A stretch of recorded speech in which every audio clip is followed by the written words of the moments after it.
NZ Aerosports, Icarus Canopies, now Gyro. That's right, we've rebranded, and Gyro is our next generation. It honours our founder, as that's the name we knew him by, but Gyro also marks the start of a new chapter. And not to be biased, but it's going to be fucking epic. Long story short, we're more us than ever, so if you're new to the sport, or even a Sky God Ninja Turtle, welcome. I think our valiant leader Lucy, Gyro's daughter, says it best. And we still got that fuck yeah attitude. Rebrand! Woo! Rebrand woo indeed, Lucy. Anyway, head over to gyro.com for more info and get amongst you legends. I was 19, broke, unemployed, and sold my girlfriend's canopy for drug money. So I thought I better sew her a new one. What a sentence, and what a story.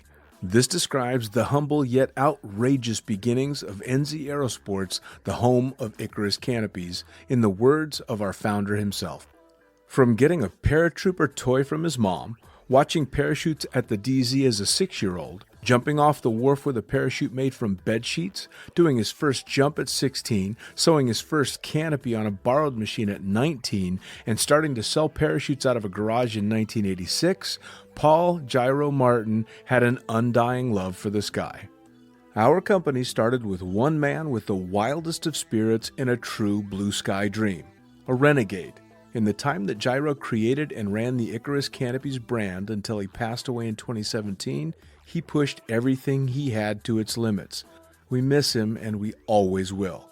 Gyro is the next generation of NZ Aerosports. It honors our founder, of course, because it was the name we all knew him by, but Gyro the rebrand also marks the start of a new chapter, our next jump. Gyro is the space between sound and silence, art and science, chaos and calm. Gyro is a state of epic tranquility that transcends understanding. That moment, in the door, in free fall, mid-swoop, where nothing but the present exists. A perfect balance of euphoria and thrill. Gyro captures our passion for flying and our commitment to designing break-the-fucking-rules canopies that deliver pilots pure, wild flight. Hey gang, so I got a new book out. It's called The Upside of Fear, and it's exactly what you think it's about. It's about the good side of, well, getting scared. In it, we talk not only about the science and biology behind fear, but the psychology as well. And it's not just coming from me, it's coming from some of the best in the sport. Omar Alhigelan, Jeff Provenzano, Maxine Tate, and so many more have contributed their sometimes terrifying stories to the book to help you overcome your fear. So head to the lunaticfringepodcast.com. You're going to find the link to the book there, as well as the other books. It's available in ebook, paperback, hardback, and audiobook right now. Coming straight from the cockpit, it's another episode of Lunatic Fringe with the fucking pilot.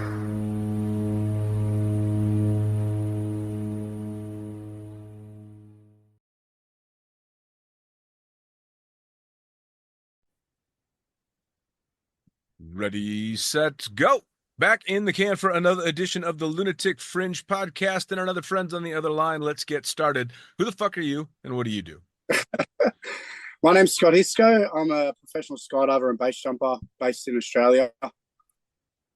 And do a fair amount of bouncing around with it all, too, don't you? Yeah, I'm all over the place, mate. I'm never really in one spot for very long. I was going to say, it was a matter of trying to figure out where you were going to be so we could nail this down. Because you're off to, what you said, the States next week? I'm supposed to be. I've actually kind of had a couple of health issues pop up, and I've unfortunately had to cancel and gutted.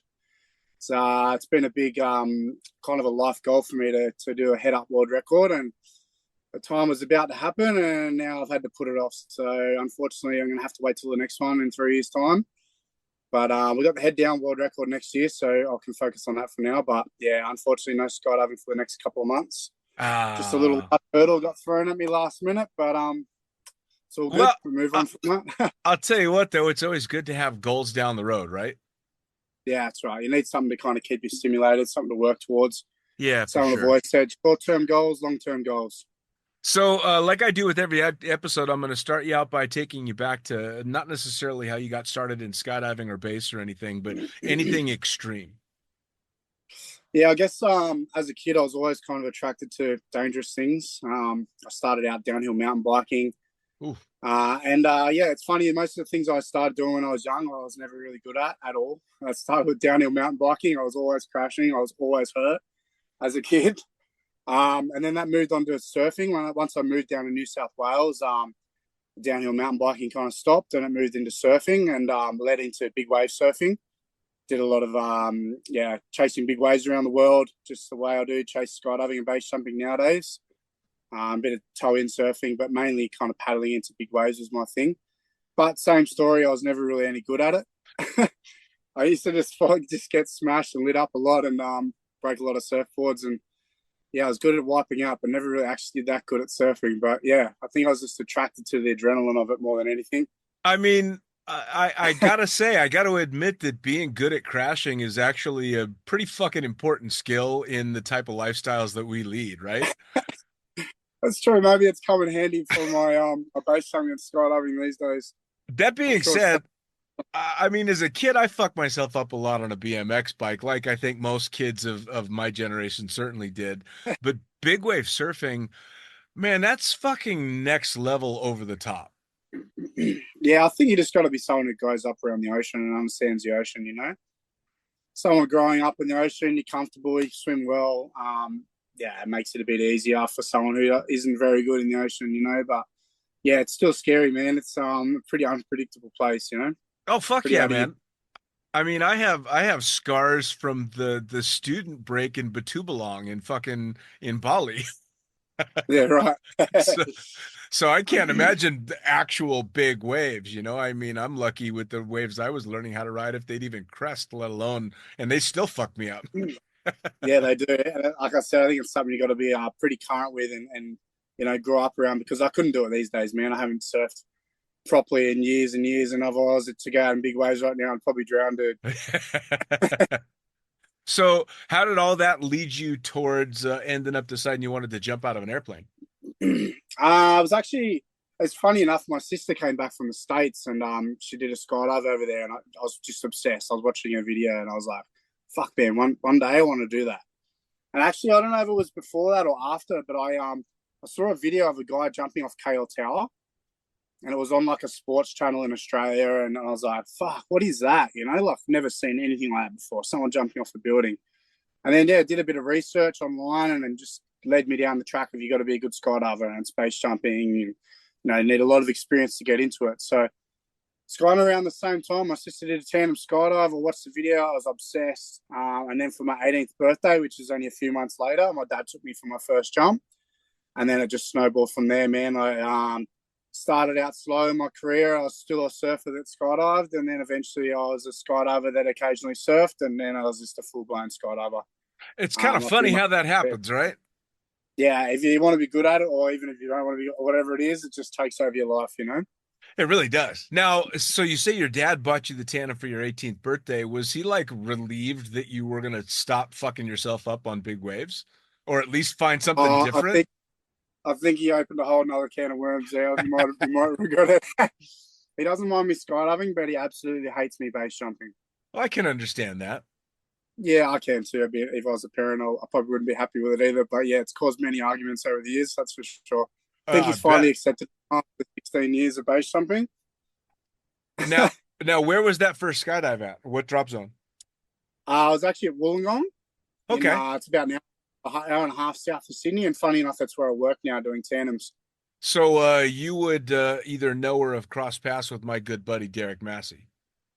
I know him really well. Yeah, that's that. If I was gonna go gay, he'd be my guy. Yeah, I worked with him for a few years. And I just recently caught up with him about a month ago, actually, over in WA. He's working over Western Australia now. Yeah, he's jumping Rottnest. Rottnest Island, yeah. So I went and caught up with him. It's good. Yeah, he's a legend, man. Yeah, absolutely. Yeah, he and I started doing tandems together in Las Vegas, back in I want to say 2000, and have just been great friends ever since. And now he's just big and fat and ugly over in Australia. he's still pretty muscly, man. He's a big unit, but I dare say living and working with him in Las Vegas would have got pretty loose. He loves a party, doesn't he? He's a machine. Yeah, we definitely had our fair share of fun, although he had to move to Australia to end up getting finger tattoos. So, Yeah, right. Yeah, I've given him a few tattoos actually. I got a tattoo gun. When we get a little bit loose, we get the tattoo gun out and start tattooing each other. oh, good man, good man.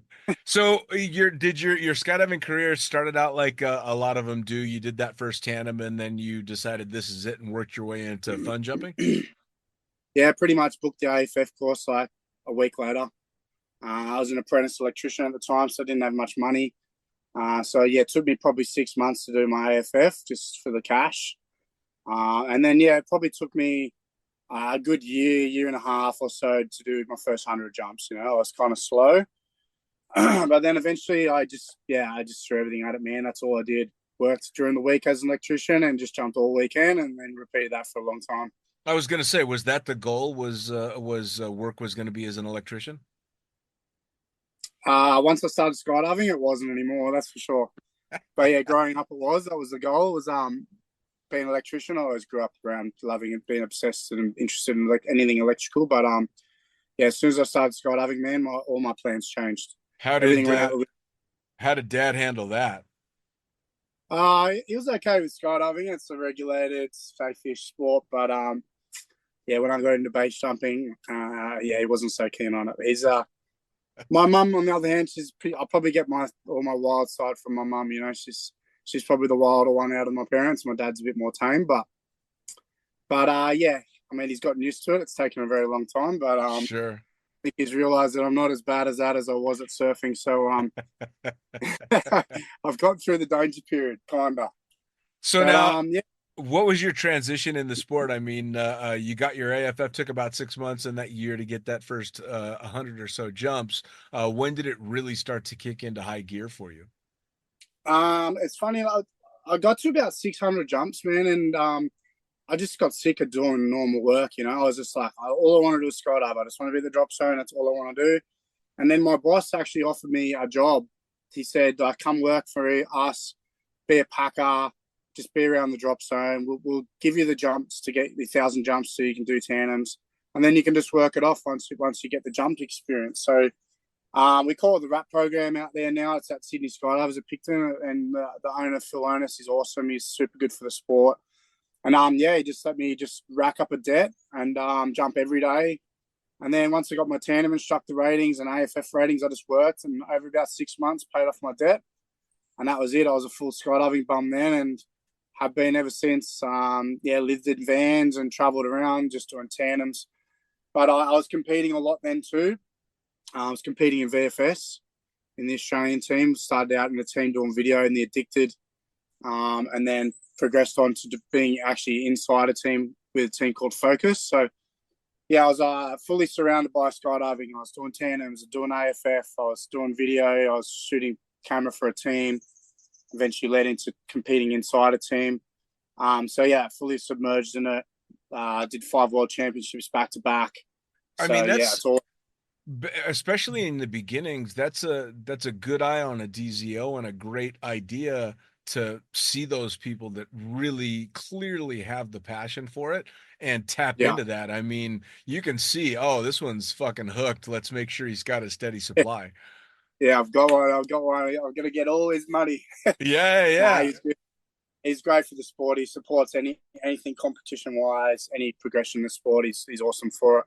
Well, Can't thank him enough. But and honestly, that's the one type of addiction that I think feeding into is fantastic for everybody. I mean, it's keeping people happy and keeping them passionate and keeping them really pushing towards goals. And if you and your business can do well because that person has a real passion for it, that's a fucking win-win all the way across the board. absolutely, man. Keeping his planes filled. He's keeping a solid like flow of instructors coming up through the scenes. Yeah, it's great for the sport, man. It's a perfect training operation where they can get away with doing that. Whereas where I work at Wollongong, it's just purely a tandem factory, and you need, at least 1,000 tandem jumps before you can get a job there. So It's a good place, like where I grew up, to kind of feed out these instructors to the more experienced drop zones. Sure. So it's a win-win situation. Well, and really cool to kind of keep going in all aspects of the sport, because I see a lot of people that they get into working in skydiving, whether it be shooting video or tandems, and that kind of becomes the whole process, or they shift over to the competition stuff and walk away from that side of things. But to be able to keep them both going, kind of, I would imagine, keeps your eyes wide open to everything that's going on in the sport. Yeah, it was good, man. Like you said, it's either usually one or the other, and it's hard. Being in a team's not cheap, even though we were heavily sponsored. Just juggling team, and tandem work it was hard, but yeah, man, it was a good way to do it, because usually a lot of people that do tandems, man, they burn out from the fun jumping scene. As you know, they don't do anything really towards skydiving anymore, apart from doing tandems, and the progression stops. But I guess, one of the lucky few that kind of could juggle and balance those two, and keep fun jumping a lot, man. And I competed for 12 years straight, 5 world championships back to back. So that's 10 years alone just in world championships. Sure. So yeah, like, doing tandems during the day, going to the tunnel at night, training on the weekends. Like, yeah, it was a busy while there. But yeah, once COVID kind of happened, I stepped away from the competition skydiving. We trained for 2 years for the Russian World Meet, and then we couldn't travel anymore. Sure. And then we were unknown when we would be able to travel or skydive again. So I kind of stepped away from it there. But my main goal was to get a medal at a World Championships, and my last World Meet we got third. So then from there, it was like, all right, I just want to be world champion now, and then I'm going to retire after that and find some other path. And fuck, man, our training was going great. We were up there with battling it with the top team, SDC Core in America. Our national scores were similar, and then COVID happened, and it kind of fucked all my plans. So yeah, it upended a whole lot of shit for a whole lot of people. That's for damn sure. Well, it's always been fun to. I was lucky enough, I flew in Dubai for such a long time that I got to know a lot of the people, especially in the canopy world, that were at the top of their game, world-class competitors that were also working skydivers every day and never gave up on that passion. I mean, on every other load, almost every day, I'd have Cornelia Mihai in the back, shooting video or doing tandems, and then on her day off back on the drop zone to train, and then on evenings in the tunnel doing other stuff. And you look at somebody like that, which it sounds like you were, and you go, Jesus, man, that is some intense drive. Yeah, I mean, it's good to, like, same with Cornelia, like you mentioned, just to mix it up. It's not, you're not doing one discipline, I think that's an important thing I've always tried to do. I've done tandems, I did AF, I used wingsuited, I free flied, I swooped, flew tunnel. You just got to keep the drive going for everything. Want to be good at every discipline and not one discipline, Sure. But like in Dubai, they're lucky there. They're shooting a lot of outside videos, so their swooping is amazing because they get to fly their sports canopies every day, Yep. And the facility progress is wicked. So yeah, people who work there like, oh. Well, I would watch them, and I've been outside. I've been in the cockpit for so long that as the canopies got better and better, and the swooping, the sight pictures changed pretty dramatically.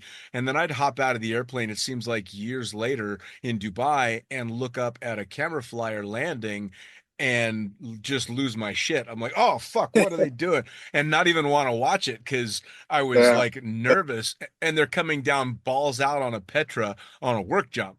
And you're like, oh, okay, wow, that just doesn't look right to me. But you're right. They have such access and they spend so much time in the air that it's available to them to just get out and go for it. Yeah, it's perfect location for it. But yeah, I totally know what you mean. The canopies these days are pretty wild, hey? Oh man, it's Especially fucking mental.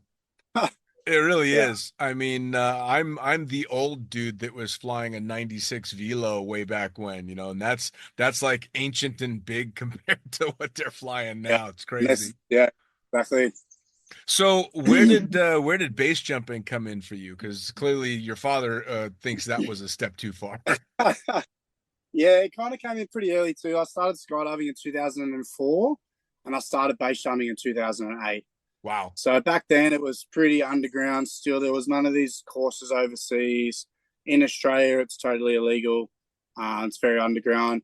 So yeah, once I had about 400 skydives or 500 skydives, I found an Australian mentor. That's how we kind of learned here. You just kind of find someone and then they'll teach you and take you under their wing. And then it just progressed from there. It was the same thing in Australia. It's hard to get base jumping numbers up. It's a lot of effort to get jumps, and the jumps are small. Obviously, Australia's a pretty flat country. So, yeah, the jump numbers went up quite slowly, but over the years, I did a lot of Europe trips, a lot of overseas trips, KL Towers. So that's kind of where we get our jump experience. But, yeah, I've kept pretty consistent at it, and it's progressed on to wingsuiting and wingsuit proximity flying and whatnot. And the last 3 years have been the best 3 years of my career. So it's still progressing every year and year and keep going harder and harder. And, yeah, the hardest part is trying to keep yourself in line from going too hard, you know? Sure. But now, what was that first base jump like for you? I mean, because I'm assuming it was in Australia, so it's probably pretty low. Yeah, it was a bridge. It was a 180-foot bridge. Fucking and you know, fuck. just a static line of PCA. And yeah, it was one of those moments where I was like, yeah, I'm pretty fucking hardcore, not scared of anything, whatever, you know. And I remember when I landed, I was like, yeah, fuck, I don't know if this is for me. Hey, you know, it made me rework everything. And then I had 2 packed rigs there, and we just went straight back up and did another one. And then, yeah, it was like, actually, nah, I love it. And, yeah, almost got busted on my second jump. The cops pulled up, had to do a little getaway and everything, you know. So, yeah, the world of base just kind of started from there. And I was going to say, you got the full experience your first trip out. Yeah, exactly. I drove ground crew for a few sessions in Las Vegas when I was out there, and I think it was my second year in the sport. The guy that was the one that shot the Lemmings videos, which was the early Bridge Day videos. Yeah, so Will Forshey was his name. He was a buddy of mine, and I worked with him in Las Vegas, and he brought me to Bridge Day to shoot the landings portion of the Lemmings videos because he was trying to get it a little bit bigger. And I had never base jumped at that time. I was pretty low time skydiving. And it took one day of watching landings from Bridge Day to go, I'm fucking never doing that. It was bodies in trees and slamming into rocks and fucking just mayhem. Yeah, you'd lose it if you saw some of the Australian landings, that's for sure. Just boulders and rocks and cliffs. Yeah, it's not very nice, the landings sometimes, but so now Bridge Day, big event though. Yeah. Oh, yeah, absolutely. And I mean, still going strong to this day. And with the catapult and everything that they've got going, I think it's absolutely amazing. And I think that's one of the good things that skydiving has given me is I have a deep appreciation for base jumping and what's done in it. And I also have no desire to do it. But I know enough about it because of my time in skydiving that I understand everything that's going on, which makes me appreciate the difficulty and also be wary of the danger involved in it. So I quite enjoy it, and I think it's fucking amazing, and I'll never do it. Yeah, probably a smart choice, man. I pretty much anyone that tells me they want to get into base jumping, I try to talk them out of it. I just say I wouldn't recommend it. Hey, like once you're in deep. You're gonna see a lot of bad shit. Sure. You're gonna lose a lot of friends, but sure. At the same time, it's awesome, man. So. Well, that's kind of the thing too, though, is I've had to come to grips with the fact that base jumping and skydiving are so intertwined that even though I've never base jumped, I've still lost a lot of friends to the sport.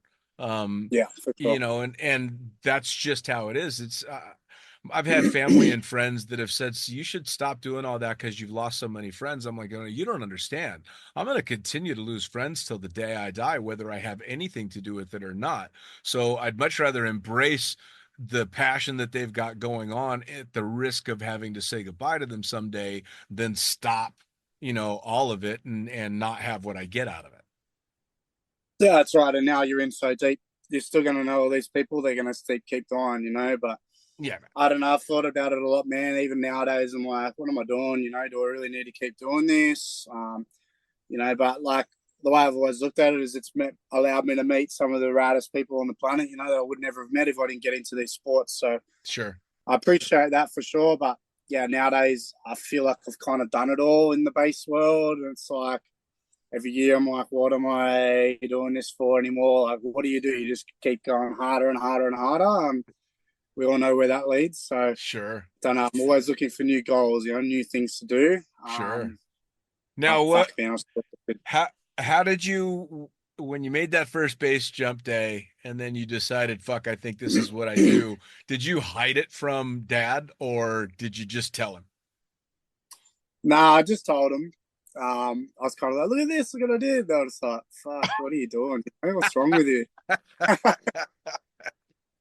And then then I was jumping some pretty gnarly jumps, and my dad was watching that, just going, "What are you doing?" Just starting arguments like, "Do you have to do that?" It's like, no, of course I don't, but I'm gonna. I mean, But it's kind of the double whammy, right? Not only are you risking your life, but you're doing something pretty fucking illegal that the cops enjoy busting you for.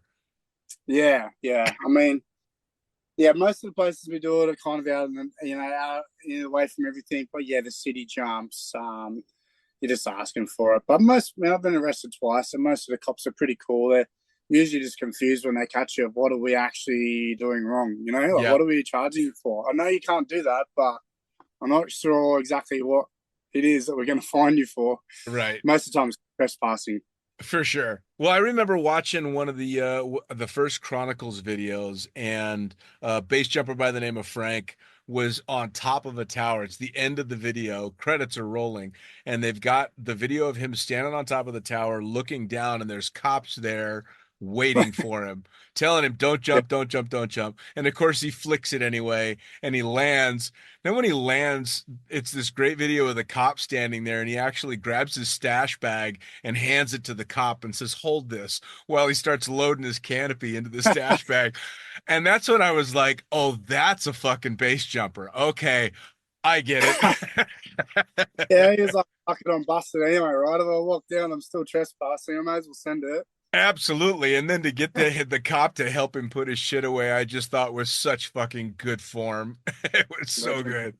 So now when did the wing stuff come in? Did you take it to the air and get really good at it out of a plane before you started flicking stuff? Funny enough, well, kind of. I got right into it when I was new into wingsuiting. I did maybe 300, 350 skydives in a wingsuit. But back then, man, it was like 2008, 2009. The wingsuit technology was pretty shitty. Just small little suits. I started just base jumping in these little suits. I think 2011 was my first wingsuit base jump. It was in like a Prodigy 2. Like, I don't even know. It's like a two-piece. It's essentially a tracking suit with wings, Sure. And then pretty much since then, man, I haven't really wingsuit skydived much. It was just purely just wingsuit base jumping now. I kind of progressed through the suits just in the base environment, which, I wouldn't recommend doing, but I've kind of gotten away with it. Like before every Europe base trip, I'd maybe do 15, 20 skydives in the wingsuit just to get current before the trips. And then eventually I just kind of, like before my last Europe wingsuit base jump trip, I didn't do any wingsuit skydives at all. I'd done wingsuit base jumps not like long before, and I've kind of just, as long as I'm flying, going on trips still, and I don't really wingsuit, I'm more of a free flyer. I'm not really up. It's kind of the going joke. Not a wingsuiter, but I'll go and push these gnarly jumps. But I think having a lot of skydiving experience, a lot of wind tunnel time, a lot of free fly, just body awareness, it's definitely helped me out. Sure. I wouldn't recommend, proximity flying with 300 wingsuit skydives, but I mean, I've got more. I've watched a fair chunk of your proximity videos, and those are the ones that I'm like watching between my fingers going, "Oh, fuck me, yeah, me man." too. It's all right. So when you're coming up to, you're getting ready to do a jump like this, and nowadays, obviously, these wingsuits have got incredible power, and Matt and Nick, when I had them on the show a few years back, actually explained to me that it's harder to stay lower. Those things just want to push you up and away from the mountain. But how do you come up with these? Some of these lines are just so insane. You're looking up at the tree branches, and I'm like, what? How do you plan those out? Well, lucky for me, being from Australia, I kind of just repeating jumps that other people have done, to tell you the truth. Like these guys in Europe, they're out there scoping and finding these lines. I see videos of them jumping them, and then we watch the videos and we can judge kind of reference points. We map out references of where we're going to turn, where we want to engage. So we're lucky enough that people have kind of done the experimental work for us, and then we can watch their videos and we can kind of map our flights out off other people's flights. But a lot of people see these videos we do when we're on the ground and they're like, fuck, thinking we're maxed out. But the terrain, man, it's like that. Sure. Like Matt and Nick were saying, you're pinning at the ground to just stay close to the ground. And if with your wings inflated, it's really hard. So a lot of that time, that's when we're sweeping our wings back and stuff, is to stay low to the ground. If we need to get away from the ground, usually you can just peel out. But definitely there's sections where we can't do that, where it's kind of fly or die. You do end up in situations like that sometimes, which obviously isn't ideal. You always want to have that speed and power and that range to boost out when you can. But yeah, we're lucky enough now, the technology, the prior experience that people have kind of found and done these lines before us. That's kind of where we go from there. But obviously, I've jumped jumps in Australia that no one's jumped before. And then that's kind of the fun point of it as well, Sure. Kind of doing the math and figuring out, is it actually flyable, and that's what these guys are doing in Europe. Sure. Well, I mean, purely as a spectator, it's funny.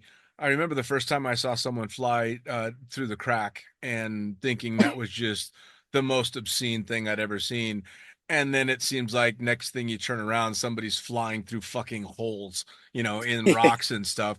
And so now seeing something like the crack or some of the lines that are flown, the bigger lines that are flown in Europe, almost seem quaint to me as an observer if I'm not basically looking at the shape of someone's hair blown back on their shadow on the rock, so it's Yeah.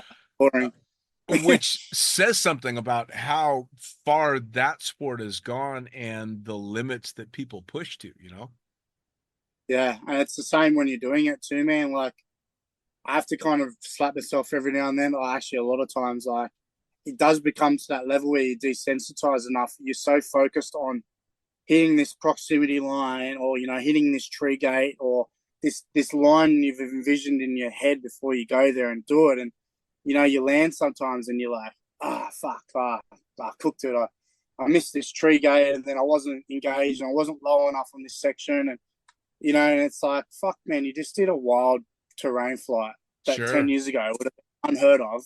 And you're pissed off about it because you weren't low enough. You weren't close enough. You weren't, and that's how it progresses on over the years of doing these jumps. And it's like, you have to keep kind of pulling yourself back. Like, Sure. I have to do it all the time. I always joke, I've got the good angel and the evil angel, the evil angel's always heavily in my ear. Okay, go for it.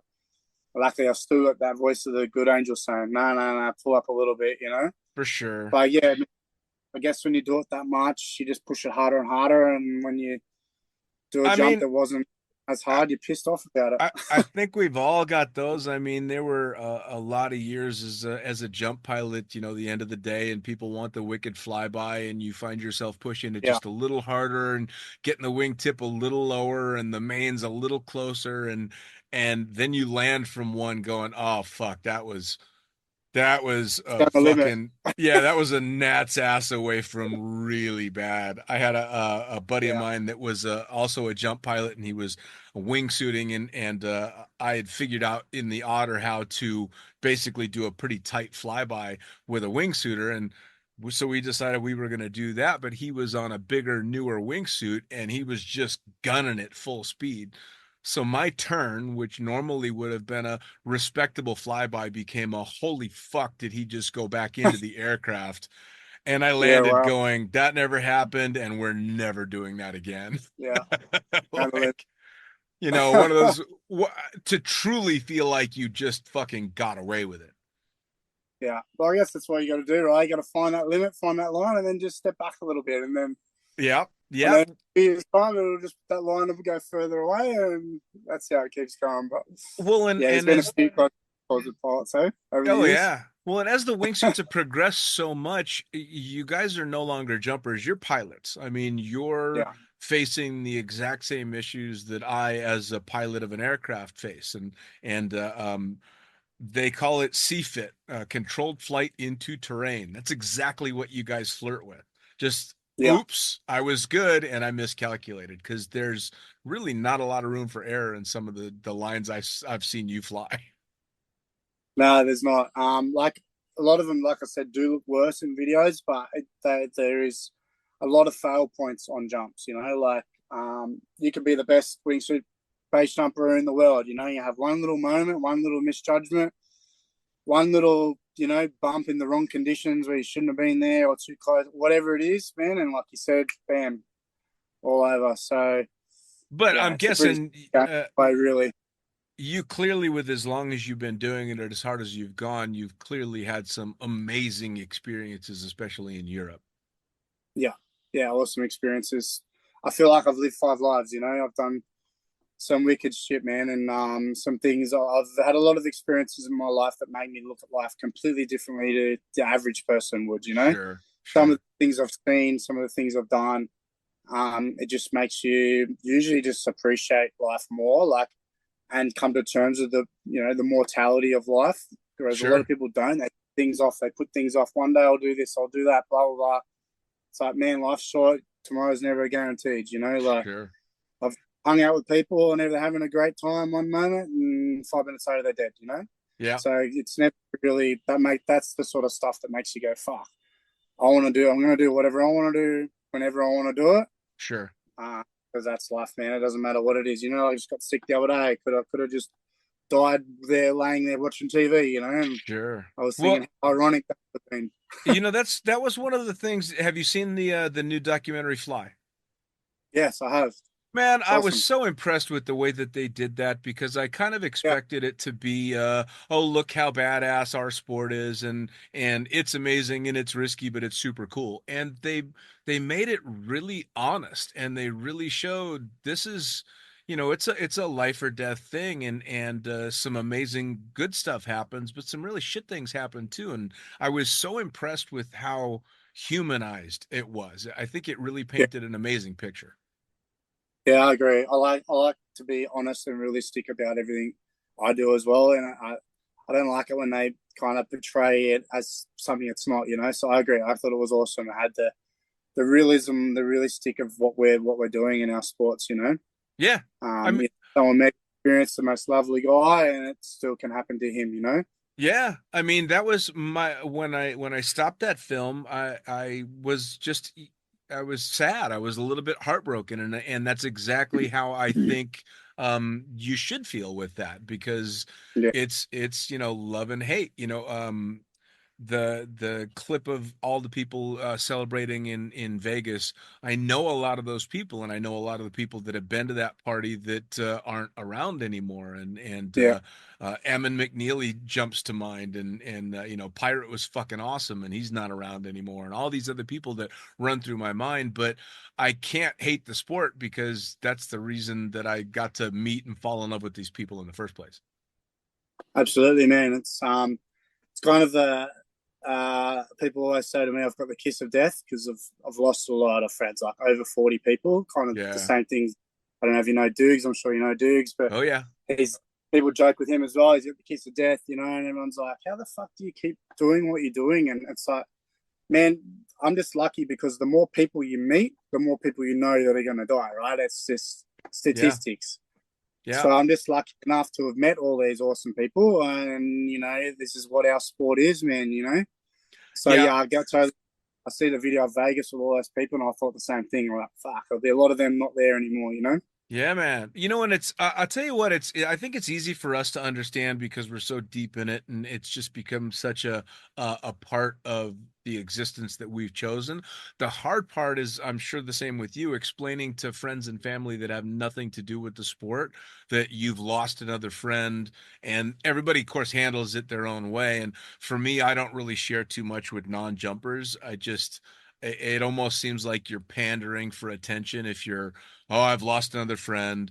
I don't Yeah, do it. I don't do any of that stuff, but I certainly reach out to people in the sport and go, oh man, another, a tip of the hat and pour a little beer out and share yeah, with them. But it's very difficult to get across to those that aren't in the sport what it's like to lose that many people and still stay with it. yeah, for sure. And most people and outside the normal life, they might lose their grandparents or maybe their parents, or that they very rarely experience that side of life. And I think, like I said before, that's what makes me different and makes me look at life completely different and appreciate things more. I talk about it a lot with skydivers and base jumpers and stuff when we're partying or whatever. And I'm always like, I don't want to be morbid about it. It's just, I just try to bring it to people's attention, you know, people's past mistakes they've made, you know, like just from all my experience I've had around all these kind of situations, you know, to try to pull people in line, appreciate things more or look at things differently like I do without having to kind of wait for these experiences to make them do that, you know? Yeah, absolutely. Well, and that's a huge thing too, especially as we live in this social media driven world and obviously a huge spotlight on sports that are on the more extreme side. It draws in people that I don't think really appreciate the consequences the way that they should because they Yeah, only see the videos of the good shit. yeah, You know, I mean, absolutely. the reason you don't see videos of a bad wingsuit proximity flight is because they never found the fucking camera. It's in a million pieces. You I know? mean, when I learned there was a video called Bounce Out. I'm not sure if you probably know about that, but Hmm. it was just a video of a bunch of different fatalities base jumping, and my mentor that taught me just made me watch that. You know, if you want to get into base jumping, you got to watch this video, and then that's going to be like, are you sure you want to do this? Yeah. So I think it's a bit too. I think a lot of the courses overseas show a lot of fatalities before people get into jumping, and just to kind of like you just said, this is the reality of what you're going to see and experience. Do you really want to get into this sport? For If you sure. do, awesome. If you don't, there's the door. Well, I mean, that was the old days when you did the tandem base course, or the tandem base course, the tandem course. I don't know if it's the same now, but you had to watch the side spin video, and the Yeah, side spin so video, you know, my instructor was very blunt about it. Everybody you're about to watch in this video is fucking dead. yeah, And this is what you've signed up to do. These guys aren't here anymore. You need to know that that's what's on the line. And I would even share that to a lighter degree with, and you got this as a tandem instructor, I'm sure, the tandem students that are like, so we can't actually die on this, right? And my answer was always to look them right in the eye and go, absolutely. This could be the yeah, last thing you ever do. I don't think that's going to happen, and I plan on having dinner tonight, but we could absolutely die. So you, yeah. we didn't give you I'm the that same, fucking man. paperwork for no reason. Yeah, you see everything. Every second word was death or dying. Yeah, that's actually real. Like that's the other thing that makes me always go. People are just so unrealistic. You know, I have it all the time. People say this isn't actually. This is pretty safe, right? It's like not really, man. You're jumping out of a fucking plane with a backpack. You know, there's a lot safer things you can do, Yep. but you know, it's as safe as skydiving can be. Yeah. I said the same thing. I'm like, I'm not planning on dying today. I got shit to do this afternoon, but you know, it is a possibility. Exactly. You know, I mean, I'm sure every friend you and I have lost over the years had plans that night. Yeah, for sure. You know, I mean, that's part of it. And I was always wanting to be very blessed, especially with students and especially with people that I saw that seemed to be leaning towards the type that would get bit by that bug. Is look, this is a path that you're choosing, and it's definitely got some pitfalls to it. Now, that Yeah. being said, looking towards the future, what kind of stuff? You said obviously you're not jumping for a little while now, but you've got the head down world's record next year, and then the head up. Yeah, so I'm a part organizer for the head down records. Have been for the last couple of attempts of 200 waves. They're every 3 years. So I'm the Australian captain and do all the selections and stuff like that. So yeah, once this head up world record's over, it starts next week. Then we'll kick off the training for the head down world record, which is next August. So that's the next big skydiving thing. But I also run I'm in a team called Burn Perspective. We do a lot of skills camps and boogies and stuff around Australia. So we'll be flat out with that in the new year. We run a bunch of events, just skills camps mainly, coaching, organising. But then base jumping. I've got a couple other things in the pipelines that I'm trying to get going.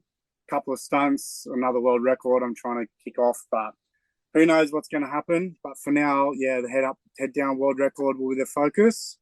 Super heartbroken that I couldn't get to the head up world record this year, but the next one will be in 3 years. So I guess I'm just gonna have to go to that one instead. What did you think of the wingsuit foil flight? Yeah, sick. I mean, it's funny. Like you're always like, feels like everything's been done now, right? Like, what's next? And then they come up with this, like, that's sick. Right. So now what's next? I don't know. I know it. But yeah, sick. Good idea. I gave up saying I think we've plateaued fucking years ago, because it seems like every time those words come out of my mouth, something bizarre and new happens. Watching, I got to watch firsthand Vince take off on a vertical flight on Jetman. Yeah. But then this foil off of that, I mean, it makes complete and total sense, but I never thought of it. Next thing you know, you're watching some guy fly 12 fucking kilometers off of a base Yeah. jump.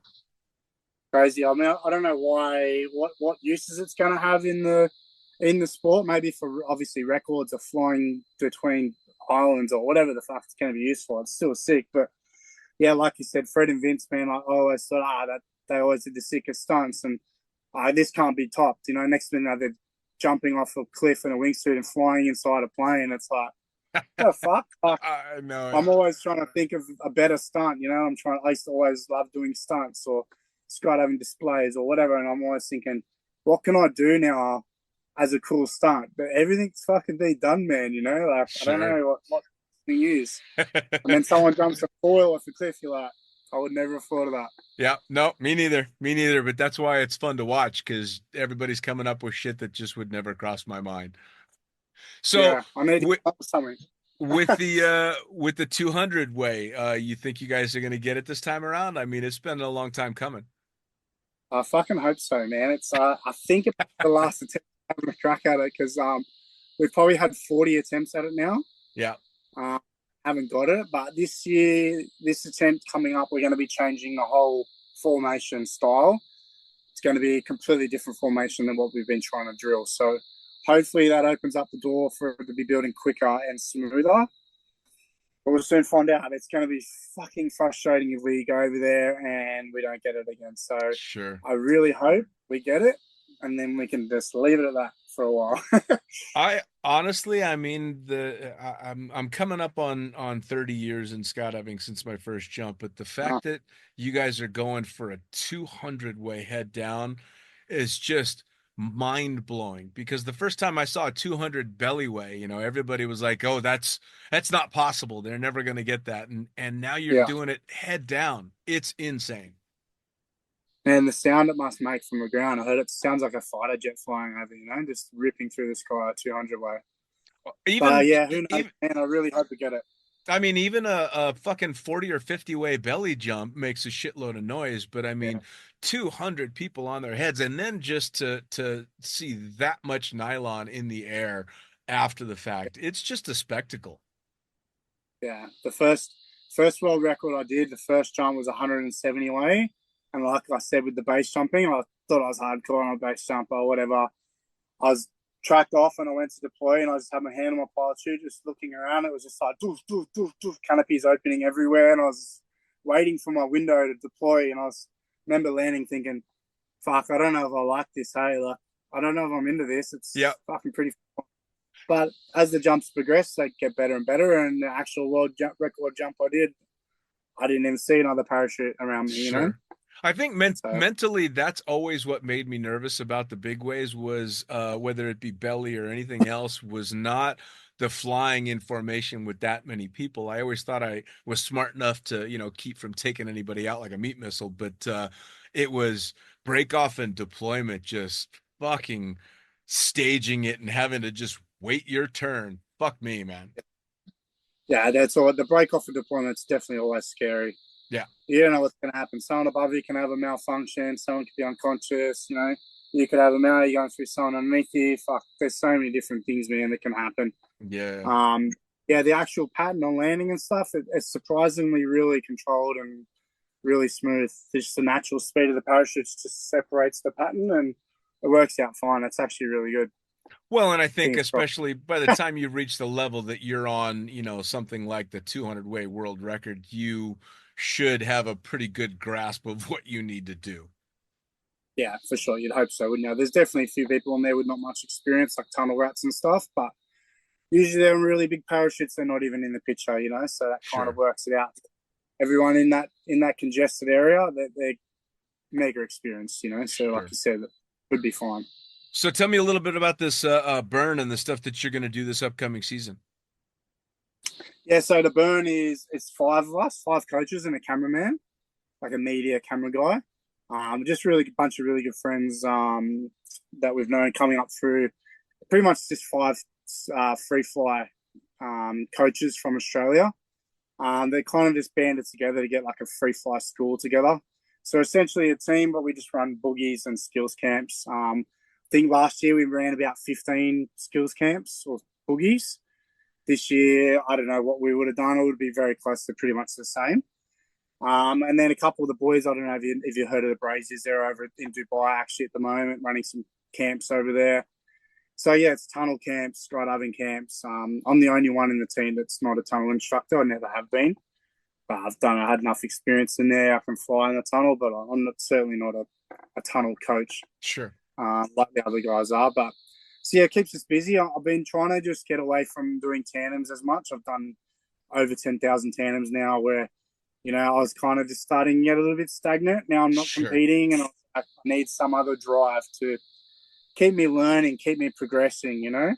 Sure. And believe it or not, I'm pretty shy around people, and coaching I always put off. When I was competing, I'd get asked to coach. I'd always be like, no, I don't want to do it. I don't want to do public speaking or, you know, get up in front of a group and tell people what to do. And so it started with me about just getting out of my comfort zone, man. Organising big ways, organising records, and then that led into coaching camps, and here we are. It's so funny, and I've seen this firsthand, especially because of the podcast. I talk to so many people that the average person would call fearless because of the things that they do and the things that they consider just an average day. I mean, for you and I, going out and taking a tandem, it's a Tuesday. It's nothing. For the person we're taking on that tandem, that's a life-changing experience. But to have that kind of what most would say fearlessness in that arena, but the thought of standing up and talking to people is just horrifying, is so it's so wild how twisted the human mind can be. It really is. Because isn't it? You know, I mean, Nick and Matt, if you knew Matt at all, and I'm sure you did, he was as over the top, amazing people person that you could never shut up, and always had a smile and always had a great story. And the first time I got him and Nick into the studio, Nick, of course, is the very quiet one. And I start the same way. Who the fuck are you guys and what do you do? And Matt sat there like a deer in the headlights, just wide-eyed and mouth slack-jawed. And Nick's like, hi, I'm Nick, and we're Nick and Matt from the Nick and Matt Show. And I couldn't shut Nick up, and I could barely get fucking Matt to talk. And I'm like, what the fuck just happened there? And it's because same thing. He saw the microphone and the red light came on and he just seized up. And it took me 3 podcasts and a lot of alcohol to get some good stories out of Matt. Yeah, it's funny, isn't it? I mean, if I was in the studio now, it'd probably be completely different too. But just being at home on a computer, it's a lot more natural for me. I'm just having a chat with you, you know. But yeah, I'm the same man. I'm I wouldn't say socially awkward, but I definitely get nervous around a lot of people I don't know or whatever. But yeah, it's interesting how you said that. I know Matt and Nick real well. I did a lot of base jumps with them over the years, and even Nick this year, I was jumping with him a little bit this year as well. But yeah, that's funny. You would never expect it to be that way. Nick's always been quiet. Never, man. I mean, it was just the polar opposites of what I expected. And of course, I worked every day with them in Dubai for a long time. And you know, I got to know both of them really well in the real world and on the ground. And it was cool because I got to be a huge fan of what they were doing and also know who they were. And you'd look back at these tandem students that would be attached to either one of them and go, you guys have no fucking clue who you're doing your first jump with. Like, you're going to get to say you got to do a tandem with the Matt Munting or the Nick Scalabrino or the Cornelia Mihai or all these rock stars. And you're like, oh, these people have no idea who they're really with. I'm sure they would never forget if they did a tandem with Matt Munting, man. He was one of the funniest people I've ever met in my life. Oh, he's the only person I've ever known that could use the word frothing in a sentence at least 5 times in a conversation. Got a CUDA tattoo on the back of my leg. You know, he always said, "Oh, that's CUDA. That's CUDA." That was his way of saying that's awesome. You know? Yeah, man. Yeah, he's a really good dude. Yeah, man. I was lucky enough that Petra let me take some of his ashes up to Everest. So I took him and some of Micah Couch and I took them up there a couple of years back up to base camp. Yeah, Last one, man. So, as we wrap things up and get down towards the end, because you've got all these events and all the fellas are doing stuff, and you've got these records coming up, people are going to want to know, how can they find you on social media? How can they reach out to find out about some of these events? Or maybe I've got a non-jumper in Australia that wants to come do a tandem with you. How do they find you on social media, and how can they reach out? Yeah, man. So most of my jumps and footage and all that sort of stuff I post on Instagram, and it's just my name. So it's Scott, SCOTT_HISCOE. And then same on Facebook is where we would advertise all our skydiving camps. Burn Perspective is our team that's on Facebook. It's also on Instagram as well. So yeah, I'll share all my events and stuff on both platforms, but most of my jumps, my wingsuit based jumps, my kind of stories of what I'm doing and what I'm up to will mainly be on Instagram. So it's probably the best platform to get in touch. And yeah, I'll work at Wollongong in just an hour south of Sydney if you want to come to a tandem. That's fantastic. Scott, man, I'll tell you what, I know you're a busy guy bouncing around doing all kinds of stuff, but I'm glad that we found the time to sit down and talk. I can't wait to see if you guys nail this 200 way. If you do, we're fucking having another episode because we're going to talk about that shit. And it's a bummer that you don't get to go on the head up, but I look forward to seeing if you guys pull it off in 3 years. Yeah, thanks, man. It's been a pleasure to come on. Thanks for having me. Yeah, hopefully I get this head up world record, but at the same time, half of you guys, I just want to be there, you know. I don't want to miss out on it, but yeah, hopefully I get it as well, man. But thanks for having me. I appreciate it. Yeah, man. All the best.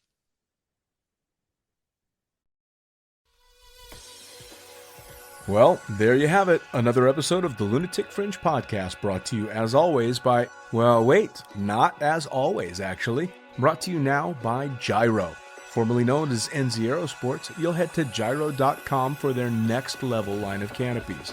By Pussfoot, the Extreme Sports Collective. Head over to pussfoot.com to check it out. By Summit Parachute Systems, check out summitparachutesystems.com to talk to Jarrett Martin and the gang about kick-ass pilot rigs, rigging courses, and more.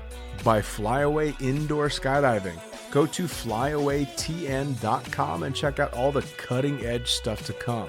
By Pure Spectrum CBD, head to purespectrumcbd.com to check out their wide range of CBD products. And as for us, head to the lunaticfringepodcast.com to listen to any of the hundreds of episodes currently available, hit the link for our YouTube channel, pick up your copy of the Lunatic Fringe book or The Accidental Stripper, and get a sneak peek at upcoming guests. Once again, thanks for listening. We'll see you next time.